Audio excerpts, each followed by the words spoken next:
ന്യായാധിപന്മാർ 14-ാം അധ്യായം. സാംസന്റെ വിവാഹം. സാംസൺ തിമ്നായിലേക്ക് പോയി. അവിടെ വെച്ച് ഒരു ഫിലിസ്തീ യുവതിയെ കണ്ടു.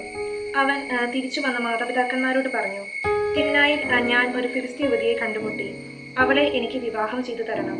അവർ പറഞ്ഞു, നിന്റെ ബന്ധുക്കളിലോ നമ്മുടെ ജനത്തിലോ സ്ത്രീകളില്ലാഞ്ഞിട്ടാണോ നീ അപരിചിതരുടെ ആയ ഫിലിസ്തീനരുടെ ഇടയിൽ ഭാര്യയെ അന്വേഷിക്കുന്നത്?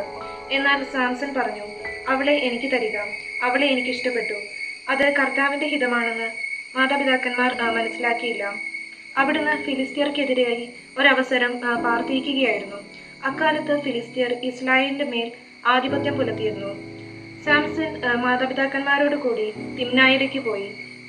അവിടെ ഒരു മുന്തിരിത്തോപ്പിൽ എത്തിയപ്പോൾ ഒരു സിംഹക്കുട്ടി അവന്റെ നേരെ അലറി വന്നു. കർത്താവിന്റെ ആത്മാവ് അവനിൽ ശക്തമായി ആവസിച്ചു. ആയുധം കൂടാതെ ആട്ടിൻകുട്ടിയെ എന്ന പോലെ അവൻ ആ സിംഹത്തെ ചീന്തിക്കളഞ്ഞു. എന്നാൽ മാതാപിതാക്കന്മാരെ അക്കാര്യം അറിയിച്ചില്ല.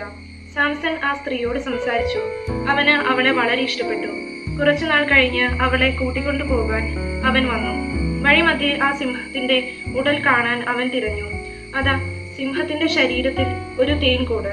അവൻ അത് അടർത്തിയെടുത്ത് ഭക്ഷിച്ചുകൊണ്ട് മാതാപിതാക്കളുടെ അടുത്തേക്ക് പോയി. അവർക്കും കൊടുത്തു. അവരും ഭക്ഷിച്ചു. എന്നാൽ ചത്ത സിംഹത്തിന്റെ ഉടലിൽ നിന്നാണ് തേൻ എടുത്തതെന്ന് അവൻ അവരോട് പറഞ്ഞില്ല. അവന്റെ പിതാവ് യുവതിയുടെ വീട്ടിലേക്ക് പോയി. സാംസൺ അവിടെ ഒരു വിരുന്ന് നടത്തി. യുവാക്കന്മാർ അങ്ങനെ ചെയ്യുക പതിവായിരുന്നു. അവനെ കണ്ടപ്പോൾ അവിടുത്തുകാർ 30 പേരെ വന്ന് തോഴരായി കൊടുത്തു. സാംസൺ അവരോട് പറഞ്ഞു, ഞാൻ നിങ്ങളോട് ഒരു കടംകഥ പറയാം. വിരുന്നിന്റെ 7 ദിവസത്തിനകം ഉത്തരം പറഞ്ഞാൽ ഓരോ ചണവസ്ത്രവും വിശേഷ വസ്ത്രവും തരാം. ഉത്തരം പറയാൻ സാധിക്കാതെ വന്നാൽ നിങ്ങൾ 30 ചണവസ്ത്രവും അത്രയും വിശേഷ വസ്ത്രവും എനിക്ക് തരണം. അവർ പറഞ്ഞു, നിന്റെ കടങ്കഥ കേൾക്കട്ടെ. അവൻ പറഞ്ഞു, ഭോക്താവിൽ നിന്ന് ഭോജനവും മല്ലനിൽ നിന്ന് മാധുര്യവും പുറപ്പെട്ടു. 3 ദിവസമായിട്ടും കടംകഥയുടെ പൊരുൾ അവർക്ക് കിട്ടിയില്ല. 4-ാം ദിവസം അവർ സാംസന്റെ ഭാര്യയോട് പറഞ്ഞു, നിന്റെ ഭർത്താവിനെ വശീകരിച്ച് കടംകഥയുടെ പൊരുൾ അറിഞ്ഞ് ഞങ്ങളോട് പറയുക. അല്ലെങ്കിൽ ഞാൻ നിന്നെ കുടുംബത്തോടെ ചുട്ടിരിക്കും. ദരിദ്രരാക്കാനാണോ നിങ്ങൾ ഞങ്ങളെ ക്ഷണിച്ചു വരുത്തിയത്?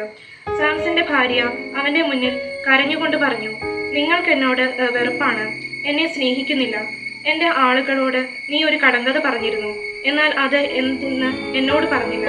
അവൻ പറഞ്ഞു, എന്റെ മാതാപിതാക്കന്മാരോട് പോലും ഞാനത് പറഞ്ഞിട്ടില്ല. പിന്നെ അത് നിന്നോട് പറയുമോ? വിരുന്ന് അവസാനിക്കുന്ന 7-ാം ദിവസം വരെ അവൾ കേണ് ചോദിച്ചു. അവളുടെ നിർബന്ധം മൂലം അവൻ അവൾക്ക് അത് വെളിപ്പെടുത്തി.